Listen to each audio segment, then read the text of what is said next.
네, 글로벌 이슈와 함께 미 개장 상황 만나보겠습니다. 전일 미증시 다우지수를 제외하고는 소폭 상승 마감을 했습니다. 어젯밤에 미국의 제조업 PMI가 전망치를 하회하면서 이 금리 인하에 대한 기대감을 살리고 또 기술주 위주로의 반등에 성공을 했습니다. 특히 엔비디아 5.4%, 마이크론이 2.3% 상승하면서 마감을 했습니다.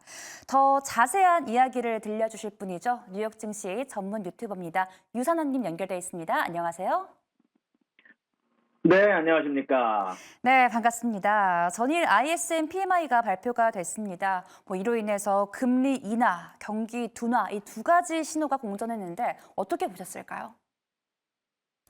네, 일단은 어저께 발표된 ISM 제조업 지수가 예상치보다 좀 안 좋은 모습이 나왔습니다. 정확히 말하면 48.7이 나오면서 전체적으로 수축세를 보여주기도 했었고, 가장 중요한 부분이 신규 주문 수치가 45.4가 나오면서 빠른 속도로 지금 주문 잔고가 줄어들고 있다는 게 발표가 됐거든요. 다만 그럼에도 불구하고 어제 시장의 움직임 자체는 조금 지지부진한 모습이 나왔습니다. 일단 채권 시장의 가격 자체는 올랐지만 금리가 떨어졌지만 근데 주식시장 같은 경우는 조금 안 좋은 모습이 나왔거든요. 물론 이런 부분들에 대해서 NYSE의 에러 때문이다라는 얘기도 있었지만 일단 기본적으로 이 ISM 지표 내부적 데이터를 보시게 되면요. 분명히 안 좋게 나온 제조업 지수와 신규 주문에도 불구하고 고용 자체와 가격 지수 자체는 굉장히 높았거든요. 그러다 보니까 이런 조금 믹스된 시그널을 동시에 보여주면서도 사실 어제부터 좀 전체적으로 언급이 되기 시작한 게 이제 배드의 시대로 좀 가는 게 아니냐라는 얘기가 많이 나오고 있습니다. 특히 오늘 나오게 될 지표 중에 졸트 구인이직 보고서가 나오게 될 텐데 이 보고서가 사실 조금 더 안 좋게 나올 거다라는 예상이 좀 많이 나오고 있는 가운데 안에서 이렇게 신규 주문이 빨리 줄어들고 있고 실질적으로 가격과 고용 지수도 높은 상황이라면 분명 이런 부분들에 대해서 조금 반작용이 일어날 수 있다라고 생각하면서 스태그플레이션에 대한 우려도 조금은 남아있는 상황이고요. 졸트 구인이직 보고서가 이번에 나오게 될 텐데 약 30분 뒤에 나오게 될 때 만약에 너무 높거나 너무 낮거나 양쪽 다 시장에 약간 좀 안 좋은 영향을 줄 수 있을 것으로 개인적으로 좀 예상을 하고 있습니다.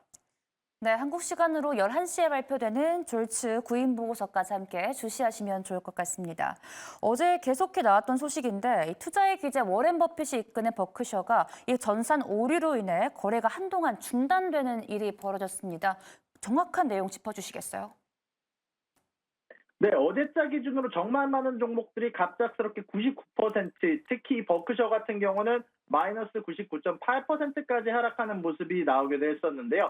일단 기본적으로 NYSE에 따르면 이번 전산 사건은 실시간 거래 효과를 기록하는 CPA 소프트웨어의 개선 과정에서 발생한 사고로 추정되고 있습니다. 여기에 영향을 받은 주식들은 버크셔뿐만이 아니라 여러 가지 주식들이 영향을 받았는데 뉴스케일 파워 같은 경우도 98%가량 빠지고 베리골드도 98.5%까지 빠졌는데 사실 이 과정 가운데에서 사실 이득을 본 투자자들이 있고 이득을 본 거래자들인데 이런 부분을 정상으로 돌려놓겠다. 이런 거래에 대해서 피해를 입은 것을 다시 원래대로 복원하겠다라고 이미 발표가 나왔고요. 이런 부분들에 대해서 이미 사고 발생 이전 버전으로 복원해서 오전 11시 37분 미동부 기준으로 사고가 발생한 주식에 대해서 가격을 고쳐 거래를 재개했다라는 소식이 전달이 되기도 했었습니다.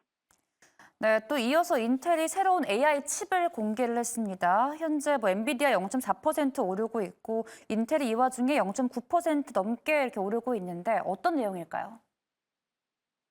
네, 일단 인텔에서 사실 어저께 AMD, 엊그저께 나온 엔비디아에 이어서 오늘은 인텔 쪽에서 반격이 좀 있었는데요. 현재 인텔의 점유율을 빼앗고 있는 AMD를 겨냥한 AI 칩인 6세대 제온 칩을 발표를 했습니다. 이와 동시에 엔비디아를 견제하기 위해서 AI 훈련용 칩 시장에서는 H100에 도전하는 AI 칩인 가우디 3 가속기 키트를 H100 가속기 세트의 절반 이하의 가격에 제공할 거다라고 발표를 했는데요. 현재 이번 발표는 엔비디아와 AMD가 각각 이틀 전과 하루 전 새로운 AI 칩을 아주 관심 있게 발표된 가운데 나눴는데요. 아무래도 인텔 같은 경우는 데이터 센터 워크로드를 위해서 5세대 제오 프로세서를 6개월 전에 출시를 했고 AI 모델 훈련용 및 배포용 가우디 3 프로세서를 2개월 전에 출시임에도 불구하고 사실 상대적으로 주목을 못 받는 용도의 이런 부분들에 관련해서 마진율을 줄이더라도 현재 가격으로 경쟁을 하겠다라는 부분들에 대해서 아마 발표를 한 것 같고요. 또한 CEO 같은 경우는 6세대 제온 칩이 전력은 훨씬 더 덜 사용하면서도 성능은 더 강력할 것이다라고 강조를 했습니다.